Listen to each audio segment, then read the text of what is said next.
We welcome to the program Jeff Helgeson, former Lynchburg councilman, member of the LRCC, and helped run the Firehouse Primary this past Saturday. Welcome. Good to talk to you. Well, great to be with you all this morning. Last time we talked to you, it was right ahead of the primary, and you were talking about how you were confident that everything could be run fairly and smoothly.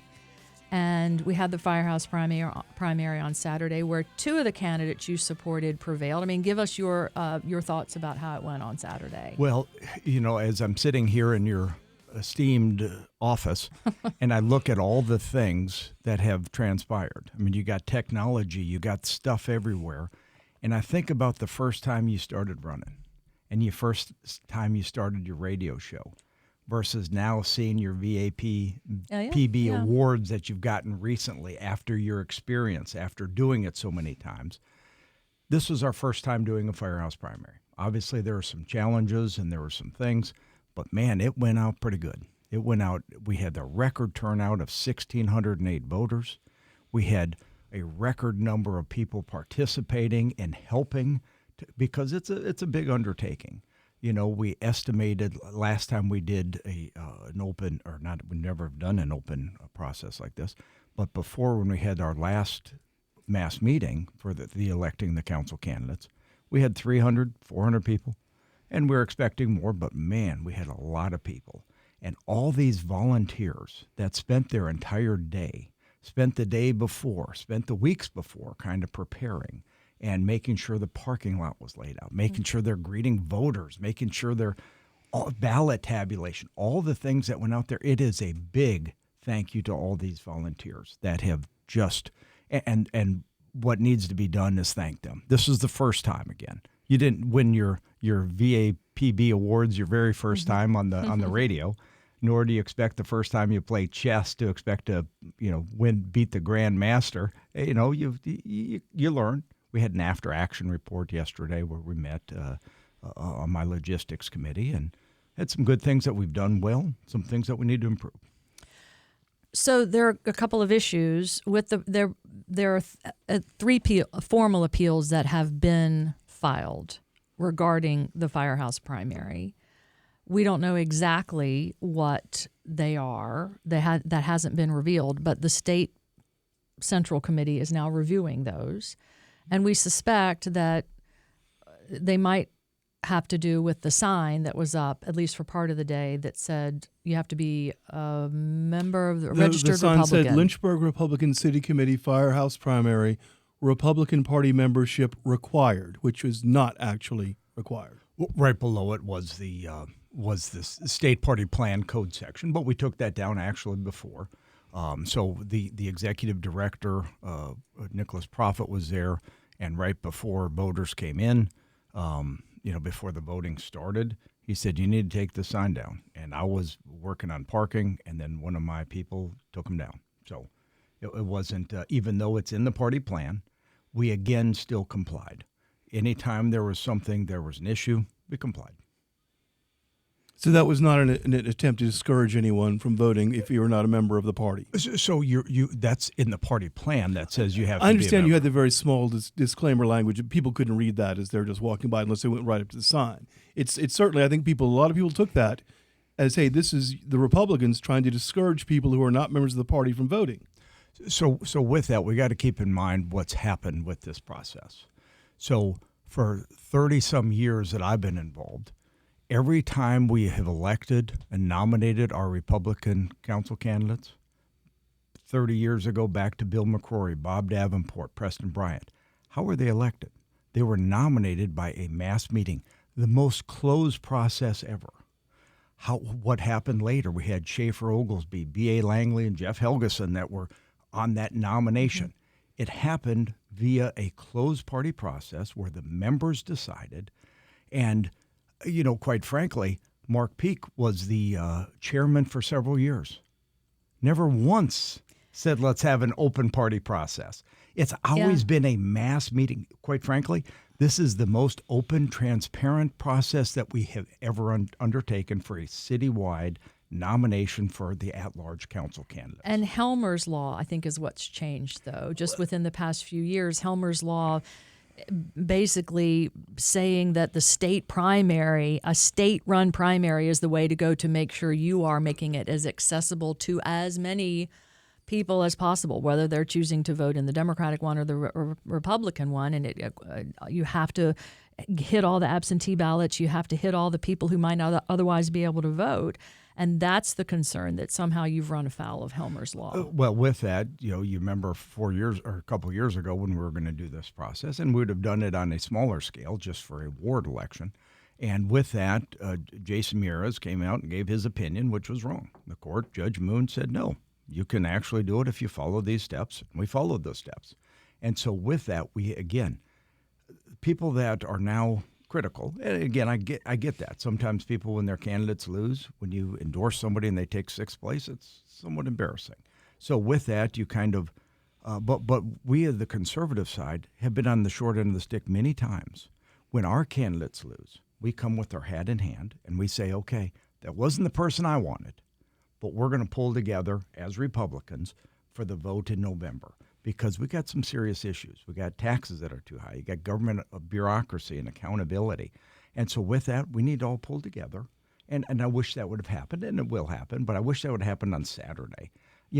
Rather than being, sitting on the sidelines and casting stones, I wish somebody would have helped, because this was, again, our first time.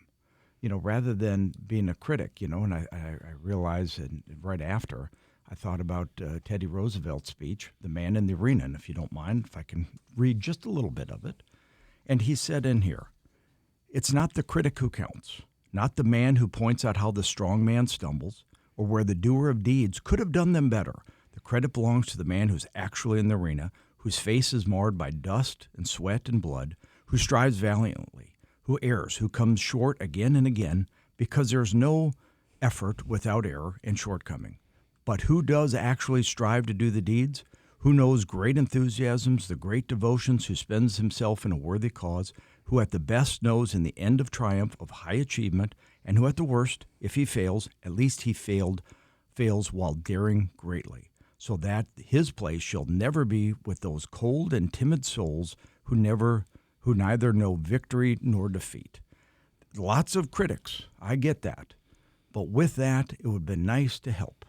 And again, this was our first time. We're not expected to win a Peabody Award or the BAPB Awards, our first time. And with that, I think we've done it pretty well. And we should be thanking these volunteers who actually, in face of being, cussed at by people, they did it with a smile and said, thank you for your patience. Instead of thanking the volunteers that spent their entire day. All right, let's not talk about the volunteers. Let's act like it was San Juan Hill or something like that. Just to be sure that you said that, to make a clear point, the sign came down before the voting started? I believe it came down because Prophet was out there about 7:45 in the morning, and it was down. If that's what you said, that's what we'll take. I'm not sure the time frame, but now, I mean, let me ask you about your role in this. You're one of the 3 members of the election committee. Yes, sir. We saw from Andre Whitehead. Thank you very much, Tim, for putting the meeting you had up on Facebook with Jeff Ryer, the chairman. I would say fair to say you led that meeting. You were at the head of planning for this. We've seen the emails, exchanges, and all of that. And yet, you endorsed 3 candidates. Absolutely. And you're one of the people running the election. I think it's fair to say you were running the election primarily. How in the world can we look at that and say that is not an obvious conflict of interest? So with that, you can say conflict of interest, but you recognize those emails that have happened. What did I do with those emails? Originally, there was going to be voting for 3 people, and how many votes did you get? 1. Only the first choice. Who did this by pushing it to allowing the plurality? Who did that help? You. Did it help? So 2 of your 3 candidates won. Let's think about the math for a minute. I get your conclusion. It sounds like you realized what was going on and thought, hey, we'll change the process here so that we have a better chance. It actually made it so much more difficult for us. Is that why you endorsed 3 candidates? Because of the fact that there were 3 people that are already running as a ticket, Stephanie's crew, for months. They would have only got 1 vote. Because we had 7 conservatives running against those 3 moderates, it hurt our cause because it diluted the vote. You looked at the numbers of votes. If this would have actually been a straight up, 3-on-3, it would have been 80-20. I mean, literally, it would have.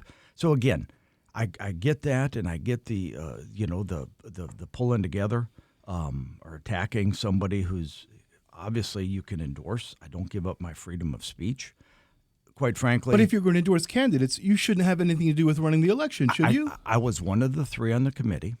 I was also the person that was in charge of logistics.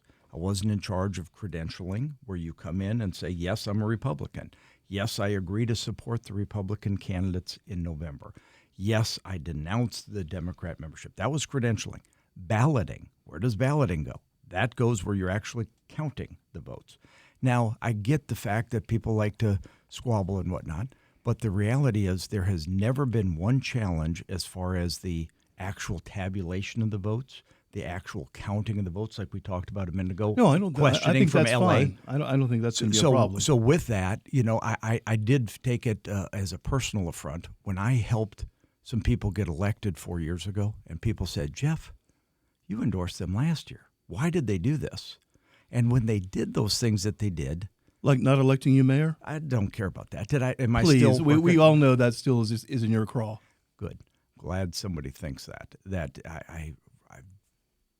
I've never cared for 20 years about the title. I've cared about what's good for our citizens, what's good for our taxpayers. That's why we ran a fair, transparent election. Again, the most transparent, the most participation of any election in the history of Lynchburg to elect 3 Republican nominees. Let's look back again. The chairmans, they have never promoted. They've always promoted a mass meeting where you have to be a member to vote.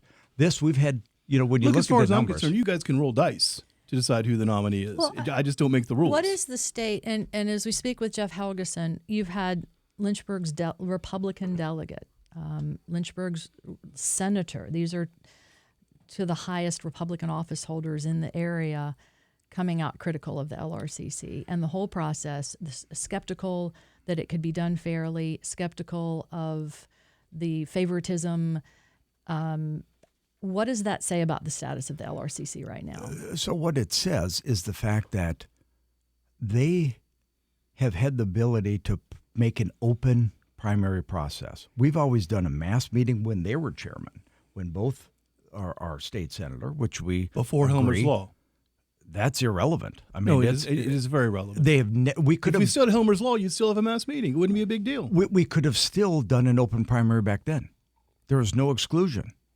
Yeah, but you were not- Before you- Helmer's, But you weren't under the cosh of the law back then. we're now under the caution of the law that Yes. says yes, you can do a firehouse primary. Yeah, but He's saying the firehouse primary was I bad. think the mass meeting is not going to work under Helmer's Law. So the mass meeting isn't, but the firehouse primary certainly oh, is. look, once again, it's a bad law, but it is a law. Terrible. Now, I have another question where you get about 1 minute left. Dan Helmer is telling people that he's talked to the Attorney General, and the Attorney General is going to take you guys to court. Have you heard any details about that? I have not. Again, back to your process, and you saw the mail, so obviously you see the mail. What does it say on the back?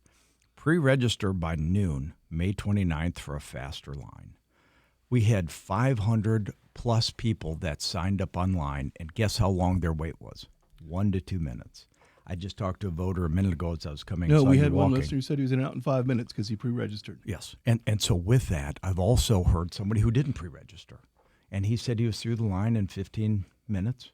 And We heard from others it was a couple of hours. Totally so, get that. Yeah. But keep in mind, I remember voting for president. I remember voting for president, standing up here and stood in line for an hour and a half at the regular 17 polling places across the city. And again, keep in mind, just be cognizant that you didn't win a Peabody or you didn't win your AP, your broadcasting awards your first time. This is our first time, and we should be thankful, and we should say, we did some things wrong. But let me tell you, this is the most open process that our state senator and our delegate never pushed for an open primary. They could have. They could have pushed for this open primary. Right. We've never done that. And I want to ask, you've mentioned Stephanie Reed at least twice. It sounds like this is and you've been very critical of her. And and she got more votes when she ran for Lynchburg City Council than any other person has ever gotten in the history of Lynchburg. and she can say that she has lowered taxes in Lynchburg. She's supported the police. She's gotten a conservative school board. She's supported the Second Amendment sanctuary. She's a conservative, Republican.